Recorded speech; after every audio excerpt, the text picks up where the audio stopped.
ನಮಸ್ಕಾರ ಎಲ್ರಿಗೂ. ಎಲ್ಲರೂ ಹೇಗಿದ್ದೀರಾ? ಎಲ್ಲರೂ ಚೆನ್ನಾಗಿದ್ದೀರಾ ಅಂತ ತಿಳ್ಕೊಂಡು ಈ ವಿಡಿಯೋನ ಸ್ಟಾರ್ಟ್ ಮಾಡ್ತಾ ಇದ್ದೀನಿ. ಈ ಮುದ್ದಾದ ಗಿಳಿ ಜೊತೆ ಒಂದು ಮುದ್ದಾದ ಕತೆ ಇದೆ. ನಾವು ಬೆಳಗ್ಗೆನೆ ಸ್ವಲ್ಪ ಕೆಲಸ ಇತ್ತು. 6 ಗಂಟೆ 6:30 ಟೈಮಲ್ಲಿ ಈಚೆ ಹೋಗ್ತಾ ಇದ್ವಿ ಅಮ್ಮ ನಾನು. ಹಾಗೆ ಹೋಗ್ತಾ ಇರುವಾಗ ನಮ್ಮ ಮನೆ ಹತ್ರ ಒಂದು ಗಣೇಶನ ದೇವಸ್ಥಾನ ಇದೆ. ಅಲ್ಲಿ ಅರಳಿ ಕಟ್ಟೆ ಇದೆ. ಅರಳಿ ಮರದಲ್ಲಿ ತುಂಬಾನೇ ಗಿಳಿಗಳಿದೆ, ಸಾವಿರಾರು ಗಿಳಿಗಳಿದೆ.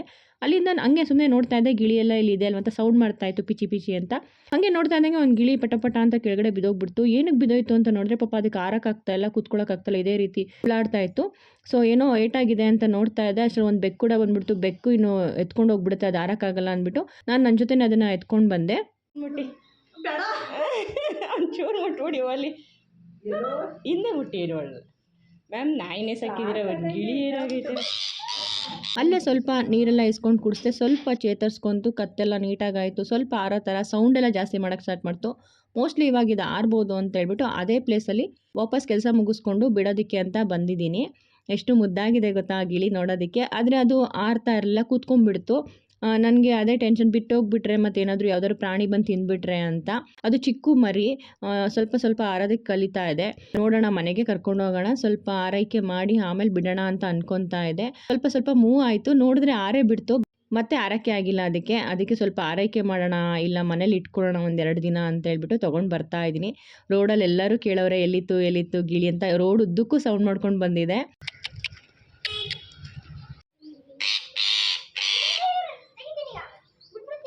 ಅಪ್ಪಿಲ್ ನೋಡ.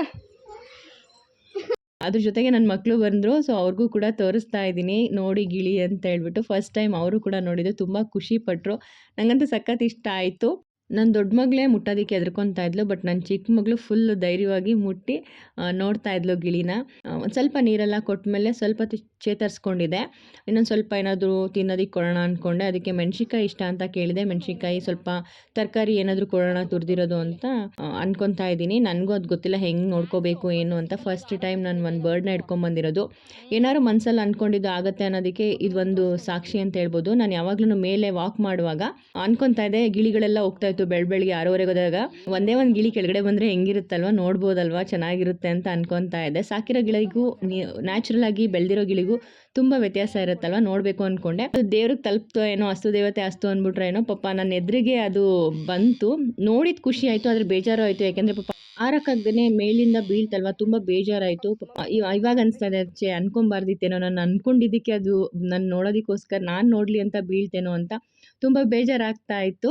ಸೊ ಇನ್ನೊಂದ್ಸಲ ಅನ್ಕೋತಾ ಇದೆ, ಯಾವ ಕಾರಣಕ್ಕೂ ಅನ್ಕೊಂಬಾರ್ದು, ಪಾಪ ಅದ್ರ ಪಾಡ್ಗೆ ಅದು ಆರ್ಕೊಂಡಿದ್ರೆ ಚೆನ್ನಾಗಿತ್ತು ಅಂತ. ಒಂದ್ ಕಡೆ ಖುಷಿ, ಒಂದ್ ಕಡೆ ಬೇಜಾರು, ಎರಡೂ ಕೂಡ ಆಗ್ತಾ ಇತ್ತು. ಒಂದು ಪಾಪ ಅದ್ರ ಫ್ಯಾಮಿಲಿಯಿಂದ ದೂರ ಆಗ್ಬಿಡ್ತಲ್ಲ ಅಂತ, ಆರುತ್ತೋ ಇಲ್ವೋ ಏನಾಗ್ಬಿಡುತ್ತೋ ಅಂತ ಭಯ ಆಗ್ತಾ ಇತ್ತು. ಫೈನಲಿ ಅದನ್ನ ಹೆಂಗಾದ್ರೂ ಮಾಡಿ ನೋಡಿಕೊಂಡು ಚೆನ್ನಾಗಿ ಸಾಕಬೇಕು, ಆಮೇಲೆ ಅದ್ರ ಜಾಗದಲ್ಲಿ ಬಿಡಬೇಕು ಅಂತ ಅಂದ್ಕೊಂಡಿದ್ದೆ.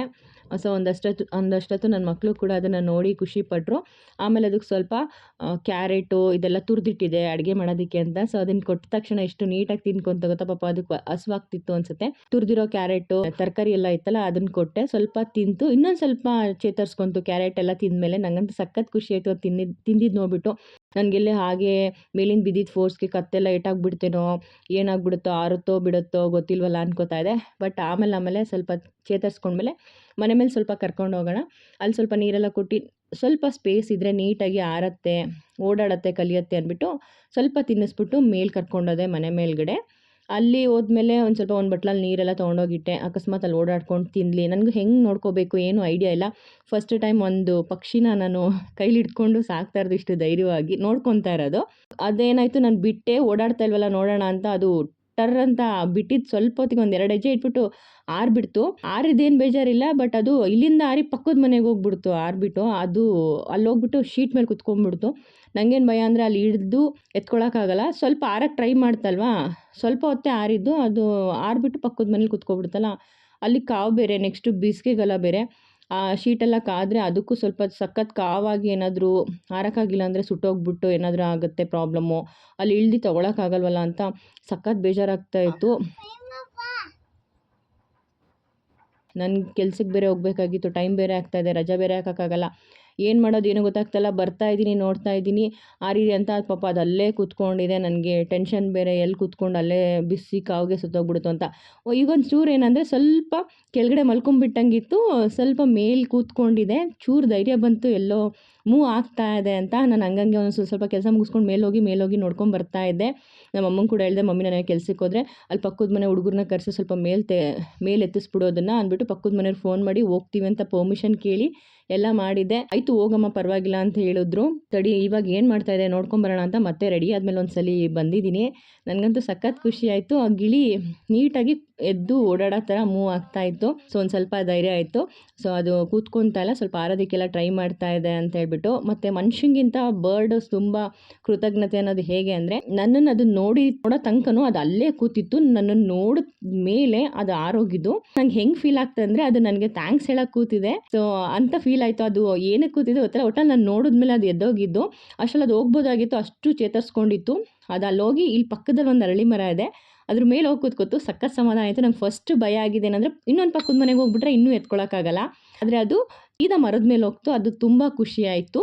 ಮನುಷ್ರಿಗೂ ಆ ಕೃತಜ್ಞತೆ ಇರಲ್ಲ. ನಮ್ಗೆ ಯಾರು ಏನಾದರೂ ಸಹಾಯ ಮಾಡಿದ್ರೆ ನೆನೆಸ್ಕೊಳ್ಳೋದಿರಲಿ, ಒಂದು ಥ್ಯಾಂಕ್ಸು ಕೂಡ ಹೇಳಲ್ಲ. ಅಂಥದ್ರಲ್ಲಿ ಆ ಬರ್ಡ್ ನನಗೆ ಹೇಳ್ತು ಅಂತ ನನಗೆ ಫೀಲ್ ಆಯಿತು. ಸೊ ಮನುಷ್ಯರಿಗಿಂತ ಪ್ರಾಣಿ ಪಕ್ಷಿನೇ ವಾಸಿ ಅಂತಾರಲ್ಲ, ಅದಕ್ಕೆ ಇದೇ ಕಾರಣ ಅನಿಸುತ್ತೆ. ಸೊ ನಾನು ನನ್ನ ಕೆಲ್ಸಕ್ಕೆ ಹೋಗೋಷ್ಟರಲ್ಲಿ ಅದು ಅದ್ರ ಜಾಗನ ಸೇರ್ಕೊಂತು. ಅಲ್ಲೂ ತುಂಬ ಗಿಳಿಗಳು ಬಂದು ಕೂತ್ಕೊತಾ ಇರುತ್ತೆ. ಅದರಿಂದ ಅದು ಫ್ಯಾಮಿಲಿನ ಸೇರ್ಕೊಬೋದು. ಕೊನೆಗೂ ಆರಾಮಾಗಿ ನೆಮ್ಮದಿಯಾಗಿ ಕೆಲ್ಸಕ್ಕೆ ಹೋದೆ. ಸಮಾಧಾನ ಆಯಿತು. ಇಲ್ಲಾಂದರೆ ತುಂಬ ಬೇಜಾರಾಗ್ತಾಯಿತ್ತು, ಏನಾಯ್ತೋ ಏನೋ ಅಂತ. ಗಿಳಿ ಮರಿ ಜೊತೆ ಕಳೆದಿರೋ ಈ ಒಂದು ದಿನ ನಮಗೆ ತುಂಬ ಮೆಮೊರಬಲ್ಲು. ಲೈಫ್ ಲಾಂಗ್ ನಾನು ನೆನ್ಪಿಟ್ಕೊತೀನಿ. ಮತ್ತೆ ಯಾವತ್ತೂ ಗಿಳಿ ನೋಡಬೇಕು ಅಂತ ಕೇಳಲ್ಲ, ಬಟ್ ತುಂಬ ಖುಷಿ ಆಯಿತು.